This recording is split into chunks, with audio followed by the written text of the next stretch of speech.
Hello everyone, I am Finding Findings, and in this video, we have 3 true Reddit ghost stories. Ooh, spooky, my favorite. But before we get into those stories, make sure to smash that subscribe button and give the like button a Finding experience. Now, let's get into these stories.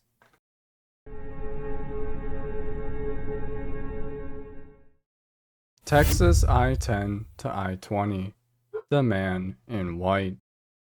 In the late fall of 2011, I was inside an AutoZone in the small town of Anthony, Texas, looking for a pair of license plate light bulbs for my 2004 Savage title Hyundai Tiburon my father had given me as a high school graduation gift years prior. While in the store, I ran into my friend Cheeto, who I hadn't seen since our graduation. We had a brief talk and he asked me what I'd been up to. I told him I had just quit working at the county jail as a detention officer after being there for only a year and was looking to start my own mobile car detailing business, but needed to come up with some cash to get that rolling. Cheeto and I grew up in the same town but went to different elementary schools. We both liked baseball and I remember playing against his little league team when we were kids. It wasn't until middle school that we met and started to hang out all the way through high school. Cheeto knew I liked to work because one day he asked our whole high school hangout crew, which was about 18 of us, if anyone wanted to work over the upcoming winter break. He would get us work in a local pecan farm his uncle managed at the time. A few days later, Cheeto and I were the only ones out of the bunch on our knees picking up pecans at 6 a.m., surrounded by about 10 or so undocumented immigrants who were filling up their 5-gallon bucket at least 4 times faster than we ever could. That day at AutoZone, after hearing about my current situation, Cheeto asked me if I would be interested in going to work with him in the oil fields in the West Texas towns of Midland and Odessa. He said it was hard labor, but the money was good. We exchanged phone numbers and I went home to tell my parents about it. I was 21 at the time and was still living with my parents. I also had no plans for my future. I had gone to a technical school for a semester a year prior and called it quits after realizing HVAC was not what I wanted to do, and I had already tried to pursue my dream of becoming a musician and realized pretty early on that the industry, even at a local level, is full of leeches and I would be fighting an uphill battle with an undefined outcome. That same evening I loaded up my Tiburon and headed east on I-10 and subsequently I-20 to the town Midland, Texas. Cheeto was staying in an old 20-foot travel trailer and said I could stay with him and sleep on the couch for a few days while I went through the hiring process and got situated somewhere else. He sent me the address and I arrived around 10:30 p.m. that night to a snoring, tired high school friend of mine in an old camper with the stove burner on, heating up an empty Como which was doing a decent job trying to keep the small trailer warm. The next morning, I woke up alone in the trailer. Cheeto had left at 4 a.m. to work and around 6 a.m. I got a welcoming text from him where he told me to settle in and feel free to grab anything from the fridge or small pantry if I got hungry. He said he had talked to his boss and they wanted me to go to the yard for an interview at 1 p.m. that day to see if they could fill in a newly opened slot. I arrived early and was received by a gentleman named Rick who told me the big boss was at a funeral and it would be him giving me the interview. The interview was short and to the point and I was hired on that day. I later found out the funeral was for a kid who worked for the company and died in a car accident days before while driving home after an 18-hour shift. I got hired on to fill in his spot. Cheeto was right. It was hard labor, but the money was good. A couple of weeks went by and I eventually moved out to a newer and nicer trailer that was being rented out in the west side of Odessa. At work, we didn't have a set schedule. We would go in very early and get out late pretty much every day. Our days off would come randomly and with short notice. This story happened to me on one of those off days. I woke up late that morning and chilled in the camper until around noon, then went out to go get a haircut. I then went to the mall and walked around a bit before going to Walmart for a few groceries. I went back to the trailer to drop off the groceries and took a shower, then decided to go to the gym. While at the gym, I got a text from a coworker. He invited me and a few other coworkers out for a few beers, to which we all accepted. I finished my workout and drove back to the camper. The trailer was parked inside the property of a nice middle-aged couple who lived there with their dog Sam, a few free roaming chickens, and some sheep they kept corralled somewhere behind their house. Their lot was squared, around 4 acres I would guess, and their house was right in the middle. The trailer I was renting out was on the northeast side of the lot along their chain-link fence, and there was a 10 by 20 covered shed about 20 yards next to the trailer, also along the fence. I would park my car outside of the fence and would have to go through a gate which had a lock on it and then walk about 30 yards to the trailer. I arrived from the gym and parked my car where I normally did and got off. The sun had set about 10 minutes prior and it was starting to get dark outside. As I walked to the gate, I noticed the repetitive echoing sound of what seemed to be a young sheep in distress coming from the back of the house. It was the first time I heard this, but didn't think much of it. As I worked on opening the gate lock, Sam, the dog, came over to greet me like he normally did and rubbed against my leg as I walked to the gate and placed the lock back on. I then turned around to walk towards the trailer and noticed the dog looked up and stopped. I myself stopped and looked up and saw the solid white silhouette of a tall man leaning his right shoulder against the north side wall of the house. The man had no face, but it seemed to be facing us. I immediately felt blood rushing to my head like I was about to faint, but managed to stay conscious. The dog kept trying to bark, but couldn't out of fear. The silhouette stood up straight and started walking away from the wall sideways, crossing one leg in front of the other towards the shed. It faced us the whole time. It was the funkiest walk ever. It almost looked like a bad animation. I could not believe what we were seeing. The man kept walking in the same manner and eventually made it inside the shed. I took a second to gather myself and continued walking towards the trailer, looking directly at the shed the whole way. I got inside the trailer and jumped in the shower, scared the whole time. I got ready to go out and waited for my coworkers to pick me up. A few minutes later, I received a text letting me know they were parked outside the gate waiting for me. I walked out of the trailer again looking towards the shed, but didn't see the man again. I got in the truck and told my coworkers about it. The reaction was pretty lackluster and they all seemed pretty incredulous, but I was still in shock. I had just seen a ghost. A real ghost. To this day, I still don't have an explanation to what Sam and I saw that night. It was scary when it happened, but I never got a sense of malice from the entity. It was just there, and then it was gone. I stayed in the trailer for a few more months after this happened and never saw the man again. I thought about telling the landlords, but never did. At the end of 2014, the oil industry went through a slump and work slowed down quite a bit for us. Cheeto and I ended up quitting our job on the same day after sitting at home for a few days without work and ended up going back to our hometown of Anthony, Texas.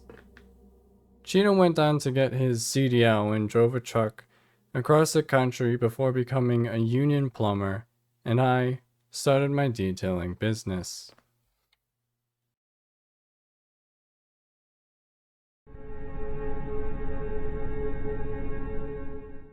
I know what happens when you die. I was 4 when I first saw it. I lived in a fairly safe and comfortable neighborhood. We never wanted for anything, and I was an only child. I had 2 loving parents. By all accounts, there was no real inciting incident. No trauma, no fear, no nothing that would make me hallucinate. I was by all accounts a gifted child who lived with great, loving parents in a large house. I remember I had come home from school. I had gotten a snack from the pantry and I was taking over the living room to watch Power Rangers, as was my after-school tradition. As I walked into the living room, I looked out into the backyard. At the time, a little brain could only register a furry lump, a squirrel. It hadn't been torn apart or killed by anything, just died of old age. I knew death was a thing, but I had seen it in real life up to this point. This was the first time it occurred. From the corpse of the squirrel, I saw what looked like stringy tethers break loose from its body. Ethereal blue things, barely thicker than twine, pulling apart as I saw a ghostly blue version of the squirrel emerge from its body. It regarded me for a moment as I watched it. Could it see me? Did the dead watch us? Then I saw it immediately scamper off. My family wasn't religious. I wasn't religious. We were Christian, sure, but we didn't exactly visit church every Sunday, nor did we avoid specific vices or espout virtues. Still, we believed in the basics. When you die, you go to heaven if you're a good person, hell if you're a bad person. But at the time, I called it heck. Seeing this, well, I didn't know what to do. How was a 4-year-old supposed to handle this? Instead of watching TV, I went to my mom in the office. She was busy on a computer, having a serious talk with someone I didn't know. And are you sure it's nothing serious? If you... I'll have to call you back. We'll pick up this soon. Sure. Goodbye. She'd hang up the phone, turning in her chair to look at me. Yes, Danny? Mom, there's a squirrel in the backyard. I'm sure there is, honey. Is that all you wanted to say? Mom, I think it died. Her face twisted in a look of revulsion. Alright, dear. Let me get Daddy to take care of it. She left the office. I could hear her calling. Jacob? Jacob? Baby, need you to do something for me. She didn't get it. I mean, how could she? What was there to understand? And I didn't exactly blurt out that I saw ghosts. I was 4. What was I supposed to say? So I hid it. I locked it away in my brain, and it was my little secret. In a way, it gave me catharsis. I wasn't having existential dread at the age of 4, but the unknown still scared me. To know that your soul lives on, well, it gave me some measure of peace even as a child. My parents weren't exactly going to think I was telling the truth either, so why bring it up? Kid me knew grown-ups couldn't see stuff kids could, but it was alright. There was no rule book, but I picked up some things as I watched, some minor rules. Creatures had to be big enough. A mouse seemed to be the cutoff. I didn't see ants or gnats appear. From death, it took about 40 seconds for something to break free. I didn't know what would happen if you were brought back after a legal death, but I assumed your soul was dragged back to you. You didn't get to fly, but you could walk through walls like a ghost most of the time. That was about all I had gathered for about a few years. Things were good for those 2 years. I had my secret nobody else knew, and it gave me peace. I knew one of the great unknowns of humanity. Me, a kid, I felt like a genius. Then the greater truth was revealed. It was December 8th at about 6:15 in the morning on a Sunday, that things went to hell. I had been dreaming peacefully when the scream woke me up. I bolted upright, almost too afraid to speak. My room was on the second floor of the house and my parents were down the hallway. If I screamed, I'd wake them up. I had nightmares before. Was that all it was? Just a bad dream and a sudden scream? When you're a child, your mind tricks you to justify things. It couldn't trick my eyes, however. Across the street from us was Jeffrey Raymond's. Mr. Raymond's was an old guy, not quite senile, but his best years were behind him. He was a kind man. I loved going to his house when we went trick-or-treating. He liked to boast he gave out full-sized candy bars. That made him my favorite neighbor. I got out of my bed to see where the scream had come from, as it had been outside my window and across the street. Was Mr. Raymond's in danger? I didn't know, but I had to look. Mr. Raymond's was entirely blue, just as I had seen other dead things before. But he wasn't acting like himself. He was panicked. He was in his pajamas, howling, screaming, running through walls. He had died, probably from old age. But this wasn't like the squirrels or rabbits I saw. No, he was screeching, sprinting, sometimes going through walls, sometimes hitting them. It's like his body wasn't solid enough. It scared me. I ran down the hall, heavy steps ignoring how early it was, as I'd enter my parents' room.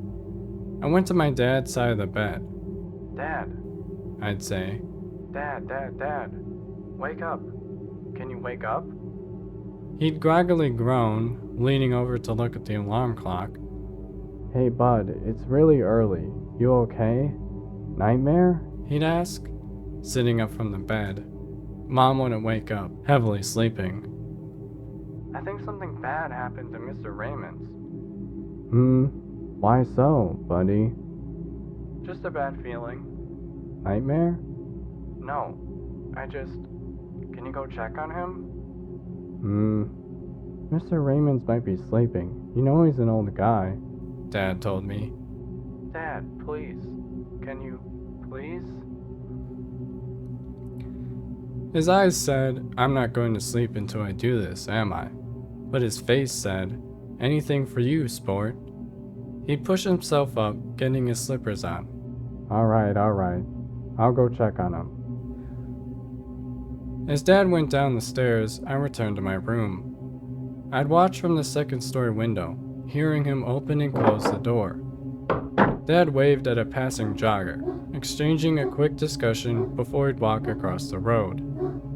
All the while, Mr. Raymond's spirit continued to howl, flail, scream. I don't think it knew where it was or what was going on. Dad knocked on the door. Silence. Dad looked concerned for a moment. He knocked again. Silence. Now I think he knew something was wrong. He'd do a quick jog back across to our house, where I heard him in the kitchen grabbing the phone and talking to someone. I hoped to see Mr. Raymond's spirit calm down, but he just keeps screaming, keep running throughout his rooms and through his walls. There's a danger in nature when an animal gets wounded. It calls for help. Sometimes, a kind human finds it and pulls it out of a trap. Other times, a fellow member of the species finds it and saves it. But most often, those cries attract a predator. And in this case, Mr. Raymond's spirit was a siren. I stayed glued to the window, watching the scene, my eyes switching between the actions in the physical world as an ambulance pulled up and spiritual world. Mr. Raymond's ghost tirelessly howling and scrambling around. I wasn't sure how to help him, so I was going to decide to go to bed. That's when I saw it. All this time, I had only seen blue spirits, human, animal, or otherwise. They'd fluctuate in tone and opacity, sure, but always blue. This was the first time I ever saw a red spirit. It scrambled on all floors, long and lanky. Its arms were too long, its legs not ending in feet, but in two sharp talons. One in the front, one in the back. I covered my mouth, watching what I think was its head bob. It had no eyes. a sort of heavy shell covering the top half of its head. It was beelining to the screaming Mr. Raymond. Paramedics were having a polite conversation as it barged through them, phasing like a ghost. One paramedic turned around as if someone had tapped his shoulder, but he looked back to his friend. I saw a primal terror in Mr. Raymond's eyes. He knew this was a predator. He screamed, howling less like a man and more like an animal, before he charged into the house. The thing followed soon after. I couldn't see it, but I could hear it. Panicked screams, guttural cries, and then silence. Eerily quiet. Maybe Mr. Raymond's had gotten away? Maybe he went somewhere further into the afterlife.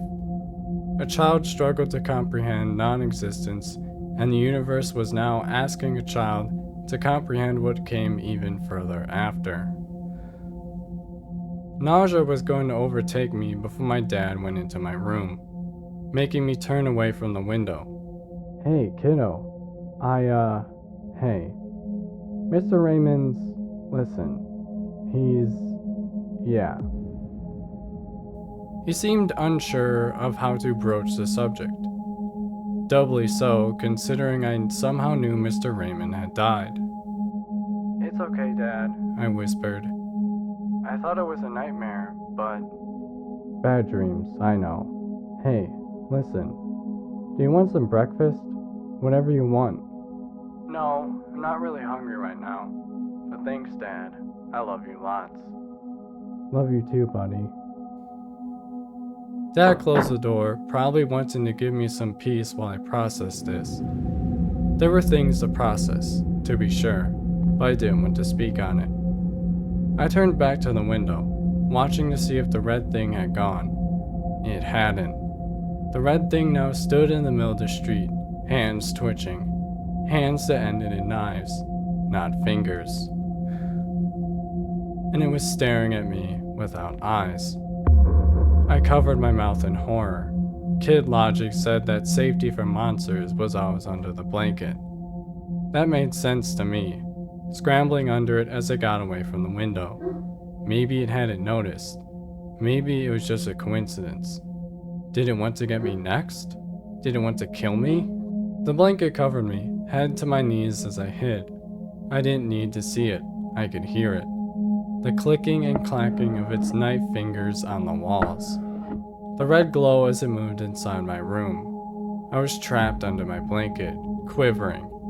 And as it came to my room, it just sat there, knees to its chest, right across from me. Time seemed to slow. Did I sit under the blanket for a minute, 20, 2 hours? I don't know. But it wouldn't leave, sitting there, watching me. I felt bile well in my throat. I wanted to throw up from panic and dread. Experimentally, and against the child's codes of what kept you safe, I removed the blanket. The thing was easily 7 feet tall, maybe more. But its arm length had to be about 8 or more. The shell on its head was more of a carapace, fused to the top of its head like a helmet. Leathery, red skin, taut and tight, like leather stretched over muscle. The worst was the mouth. It had no lips, no jaws, no normal teeth. What instead I saw was a slowly rotating blender of a hole, sharp and jagged. It was uncanny to feel a stare with no eyes upon you. We locked gazes, or at least I think we did. As I trembled in bed, I think I had peed myself, quivering, watching it observe me. It looked back, seemingly unaware of the horror I was in. We were in a stalemate until one long, bony knife finger uncurled.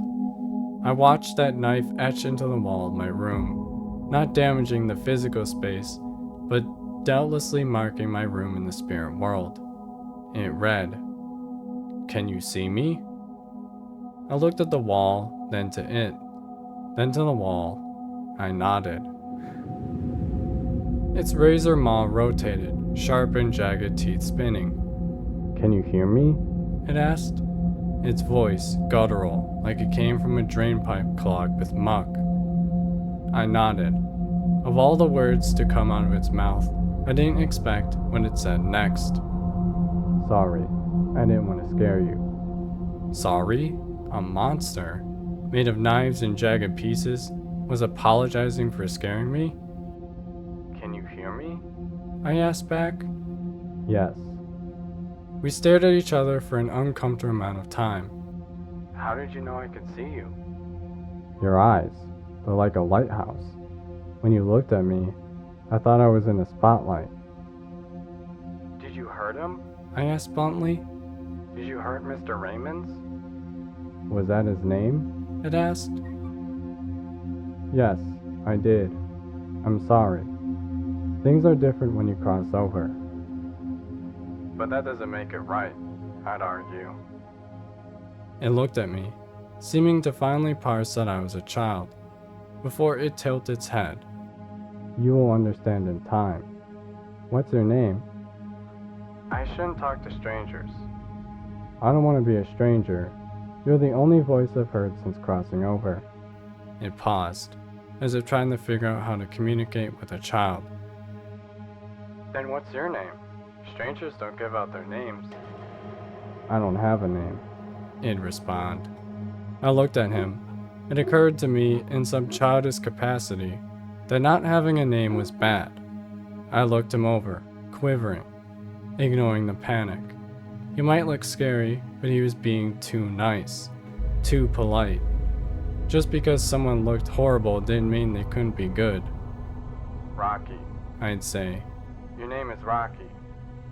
Why? It asked, tilting its head. Rocky's a Red Ranger. You're red, so you're Rocky. What's the Red Ranger? I stared at him, realizing he probably didn't know much of anything. As an adult, looking back, I realized how idiotic it all is. The juvenile desire to help, ignoring my own safety because I felt I was special. Nothing bad ever happened to special people, spoke the childlike mind. In fact, you can help him, and he won't hurt other people. Evil was a choice, and maybe, just maybe, I can make him something good. Rocky, do you want to be my friend? I asked, oblivious of my youth to how stupid this was, only focused on how I could help him. But you have to promise that you'll be good. I would like that very much. Rocky would make no promise, only that he would like that.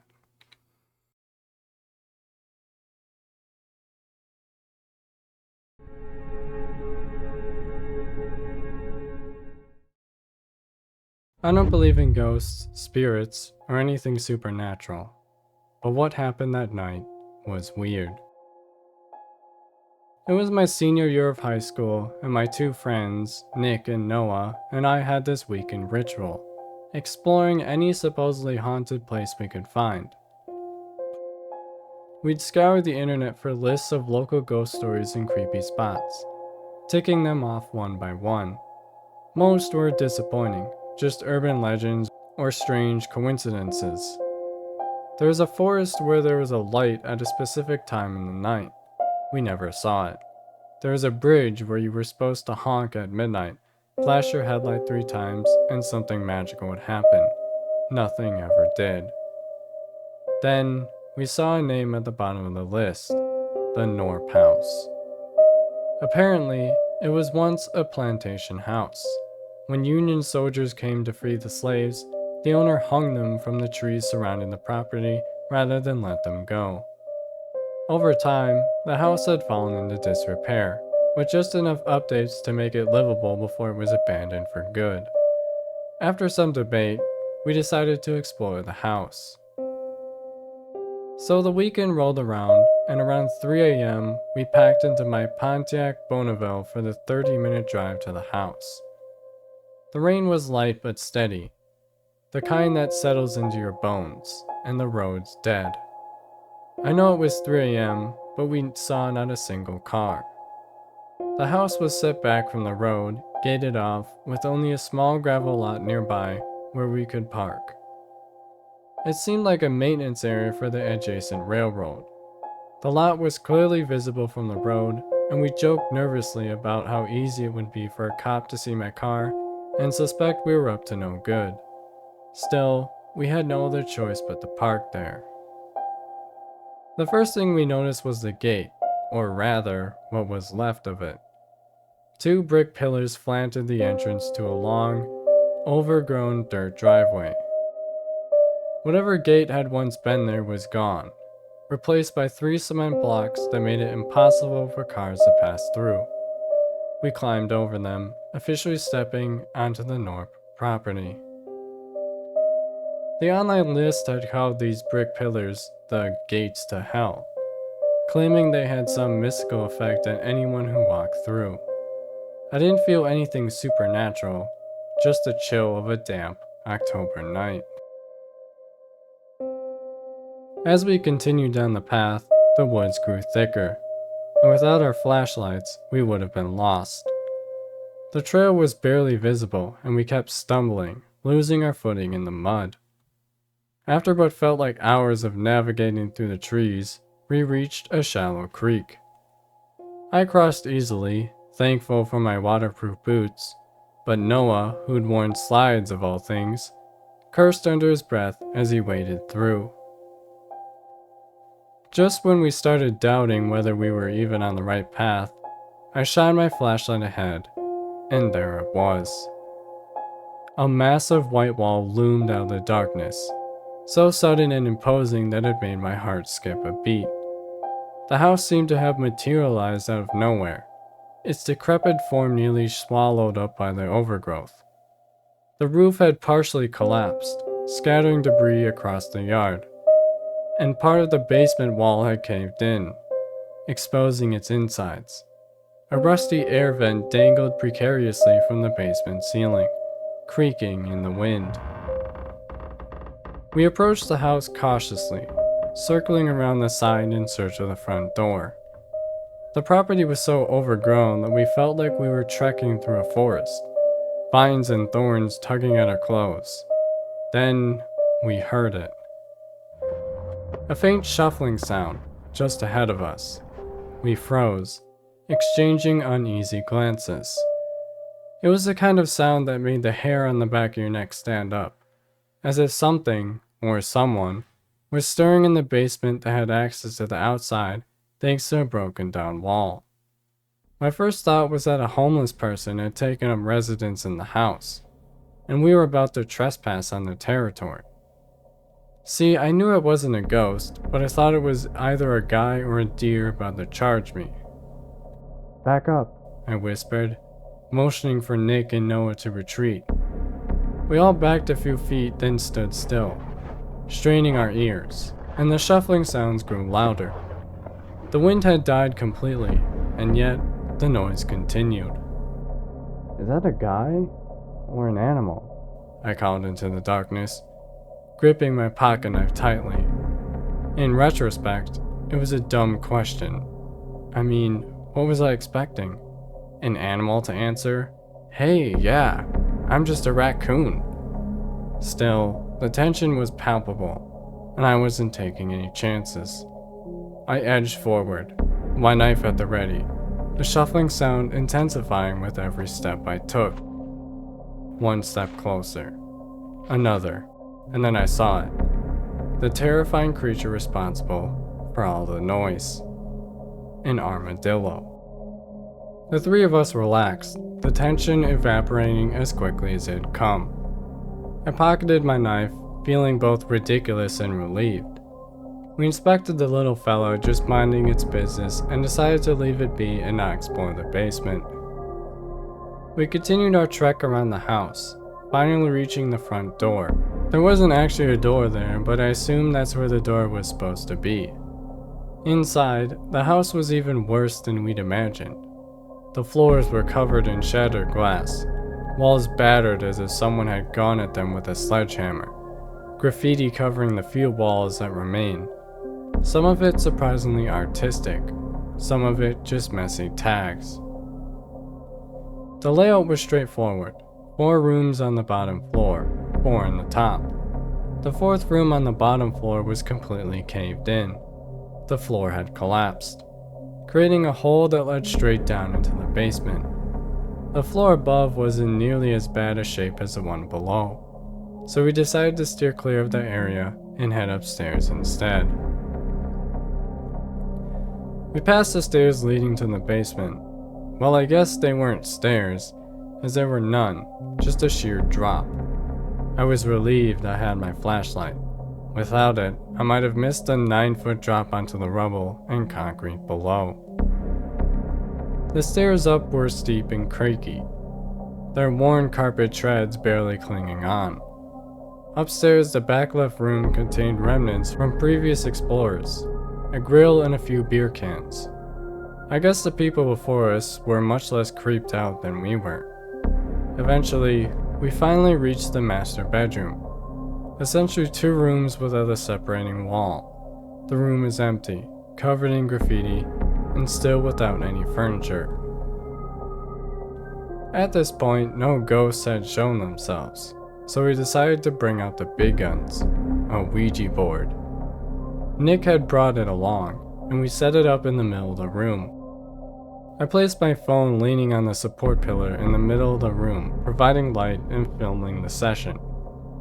We gathered around the board, placed our hands on the planchette, the Ouija triangle thing, and began the ritual.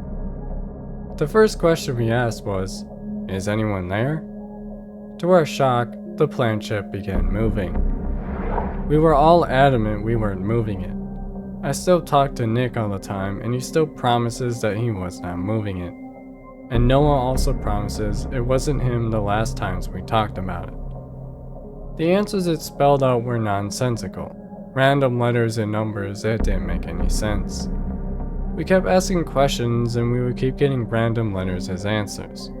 We were about to call it quits. Then Noah decided to ask, Are you the owner, or are you a slut? Before he could even finish his question, the light from my phone abruptly shut off, plunging us into darkness. It took a moment for me to switch on my other light, and when I checked my phone, I found that the battery was completely dead. I had charged it fully before we left, so I still didn't know how that happened. We sat there, feelings of fear and confusion fighting for power. Breaking the silence, Noah suggested that maybe supernatural entities feed off electrical power. It really didn't make us feel any better, and I didn't buy into that anyway. After the Ouija board and the unsettling phone blackout, we decided it was best to cut our exploration short. I didn't want to risk having my car spotted by the police, so we quickly packed up our things and made our way back downstairs.